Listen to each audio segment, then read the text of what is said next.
I'm going to tell you something that you may not know about our next speaker. Did you know when he was still in school, he was a star NCC cadet, and he went to UK to train with the British Army, the Royal Navy, and the Royal Air Force. Did you know that he's a big believer in protection of animals? A few years ago, PETA ranked him as the Person of the Year. We all know him as an actor, but very few of us know that he's also a writer and a producer. So, ladies and gentlemen, bring down the roof.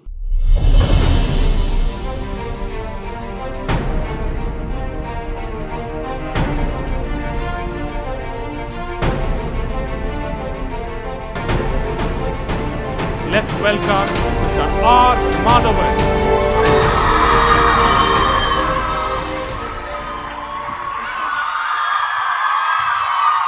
Oh, very good afternoon. Thank you very much. When I first came in and I saw this setup, I was blown.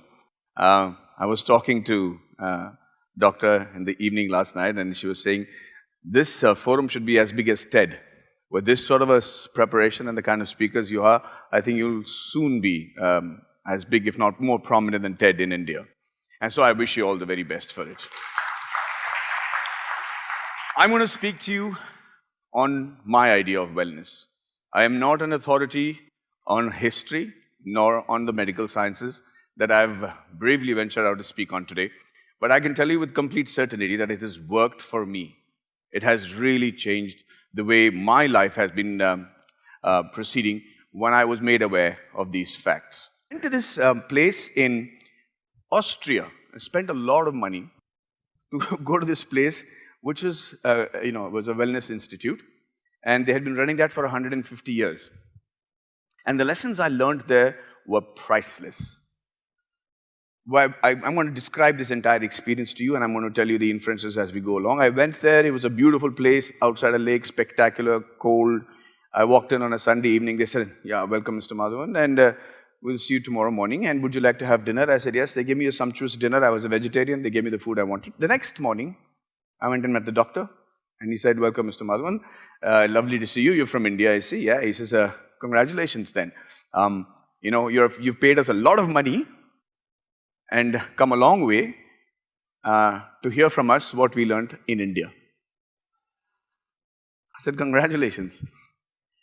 He started explaining to me what's going to happen for the next 10 days to 15 days that I plan to stay there. The first part was, first thing, I'm hungry. What can I have for breakfast? He said, the next 3 days, Mr. Madhavan, you will be having, what he showed me was 4 slices of slightly hard bread and a bowl that looked like it had a little bit of urine in it, but it was actually vegetable broth, according to him. I said, what is this? Is this the appetizer? He said, no, that is your breakfast, lunch, and dinner for the next 3 days. I said, only that? He said, yeah. I said, give me my passport. Can I go back to India? I'm done. This is too radical for me. He said, no, listen. And he said the most interesting. He said, what do you want to eat for breakfast? So now I'm looking at him very suspiciously. I said, can I have egg white omelette? I'm trying to go healthy here. Huh? So egg white omelette, maybe a little bit of oats. He said, yeah, would you like to have some pancakes? Now, the thought of pancakes I'd already digested the pancakes because he meant it. So I said, well, if you think I should, he said, yeah, have your pancakes, no problem. So he said at 8 o'clock, we will all go to the dining room. And at that place, I saw extraordinary people who've achieved extraordinary results, like the Sultan of Brunei's sister, Paula Abdul, brother, whatever, all kind of people.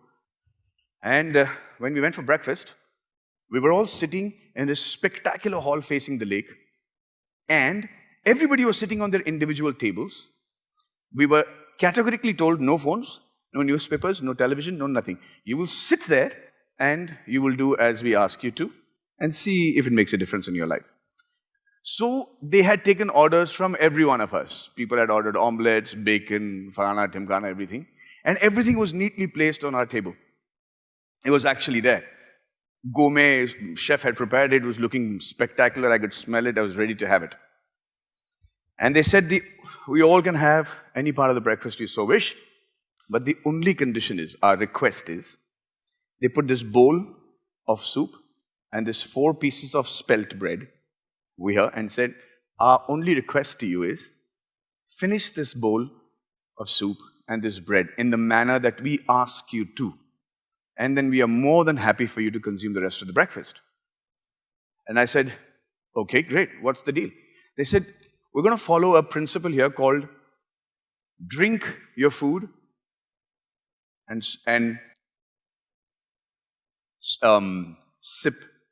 chew your water. So it's drink your food and chew your water. So I said, what do you mean by that? They said, take a piece of spelt bread, chew it 40 times at least, till it becomes liquid.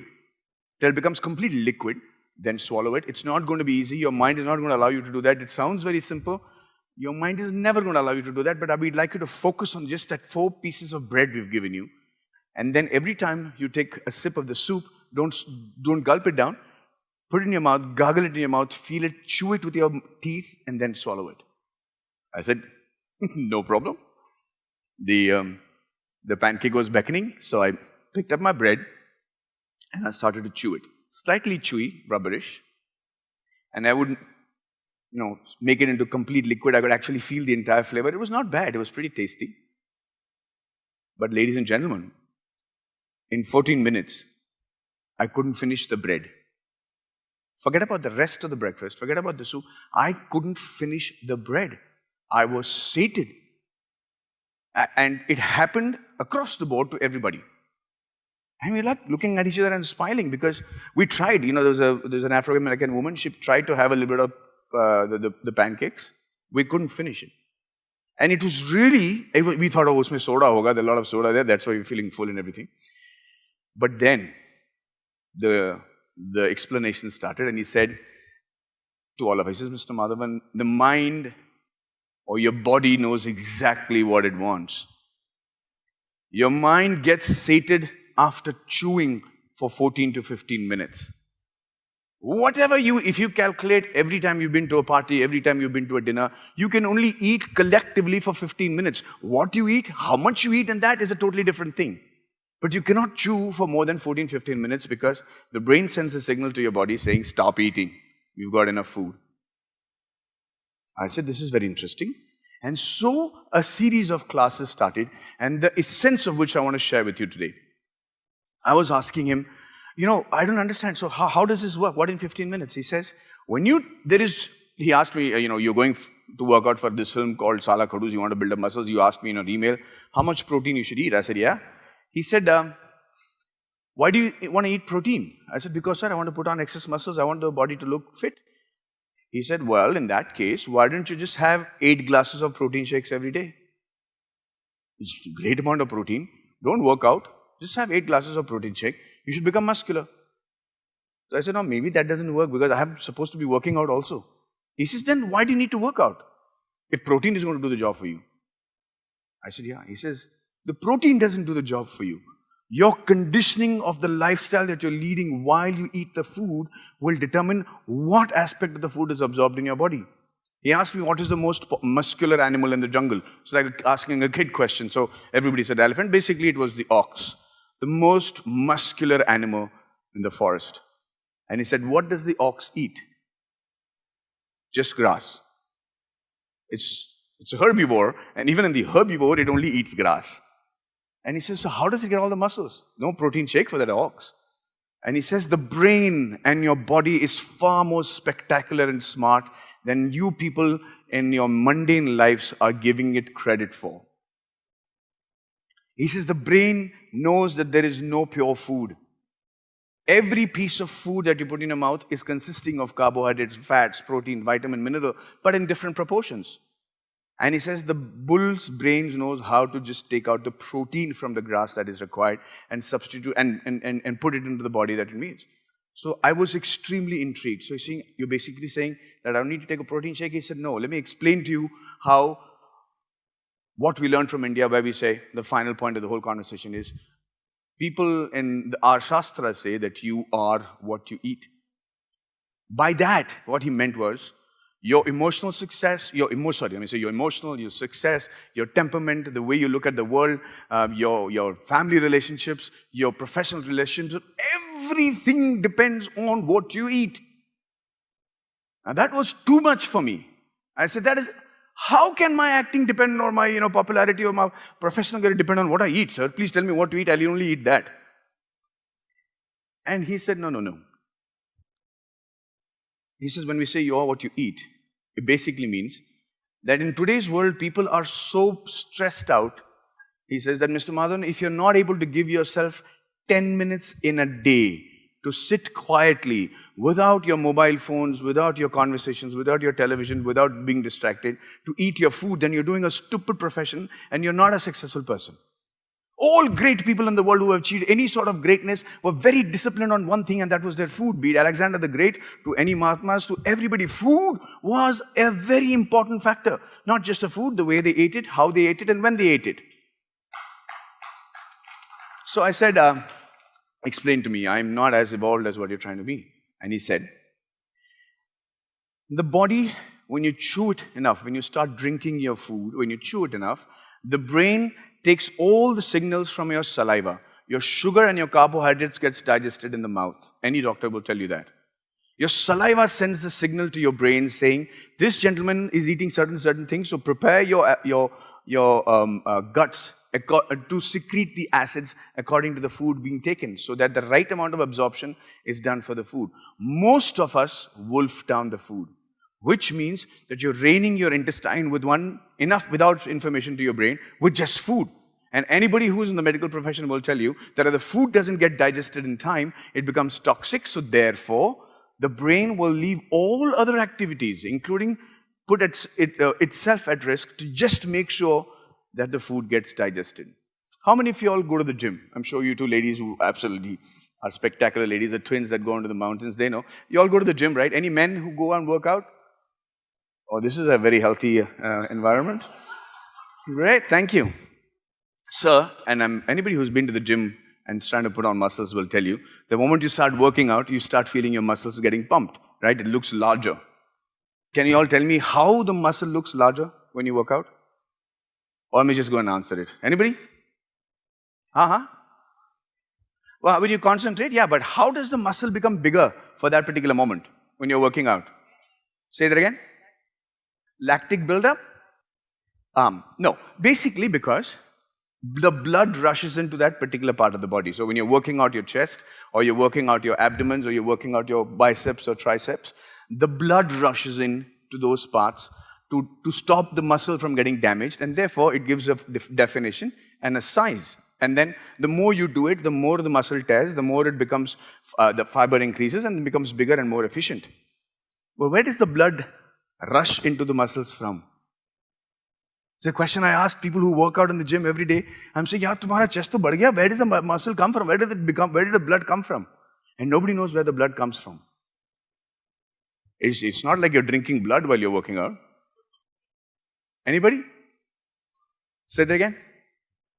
Yeah, other parts of the body. Which part of the body specifically? Brains? Heart? No. So that's exactly the answers that I was giving. The blood constantly rests in your gut. The reason it rests in your gut is it's widely accepted in Chinese mythology as well as the Indian sciences that the gut, your stomach, is your second brain. And if your stomach is your second brain, you must understand that it knows how to take care of the body.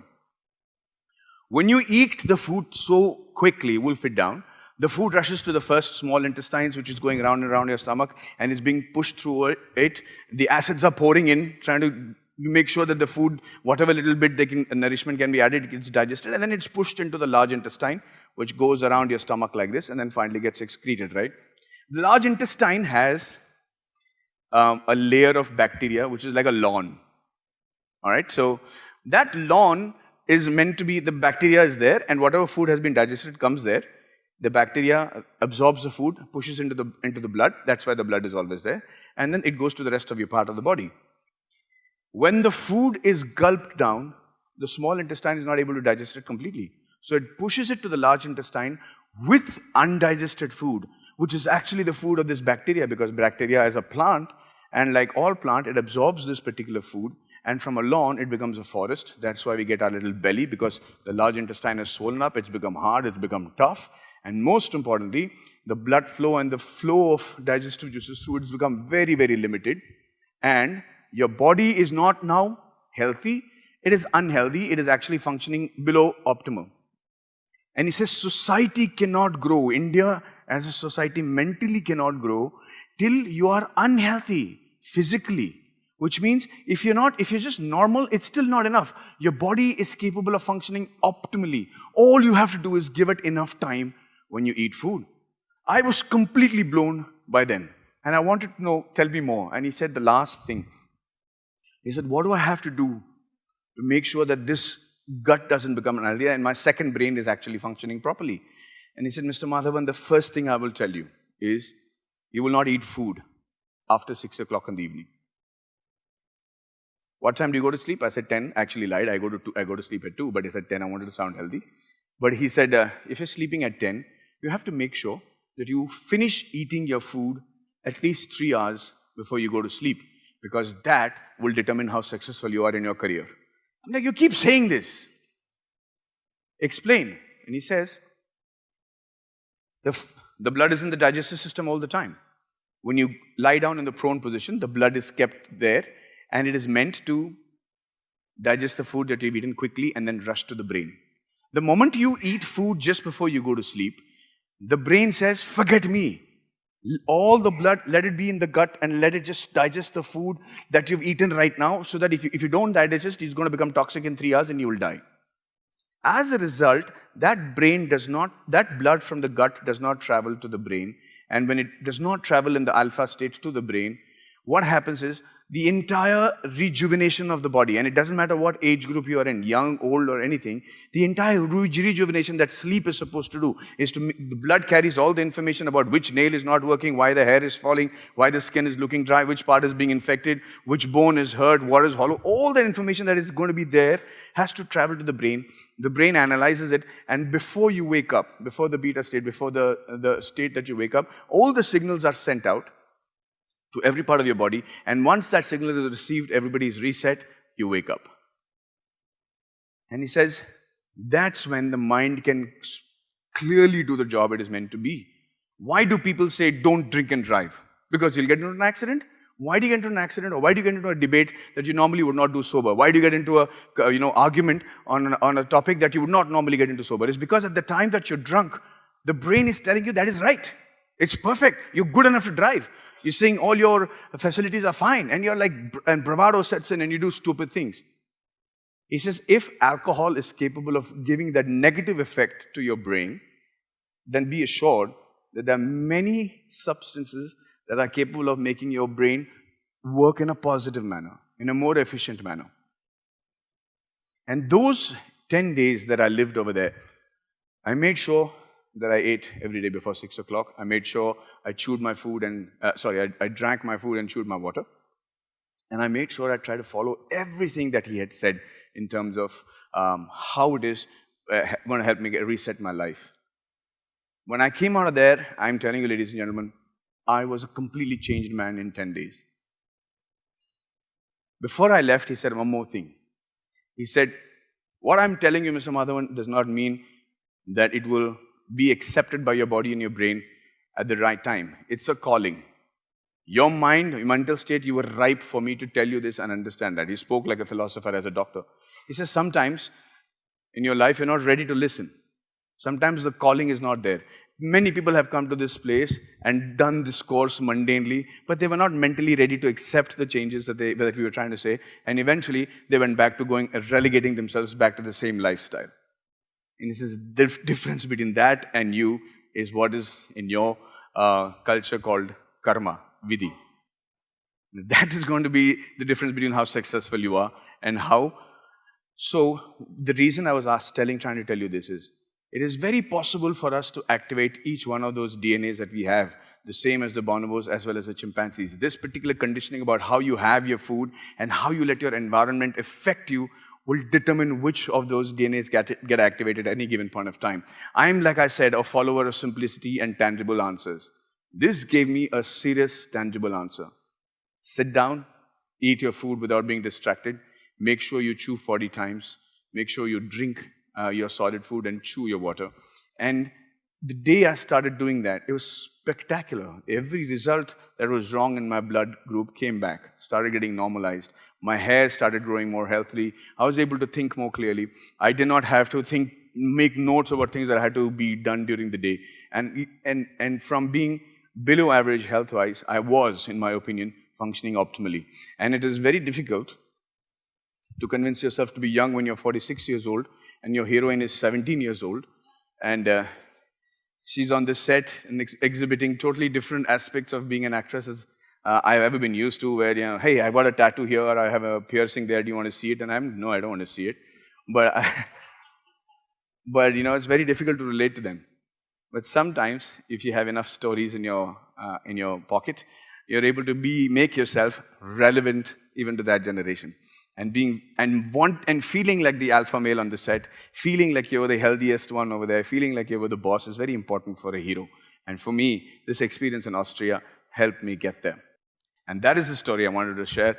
Thank you very much for your patience.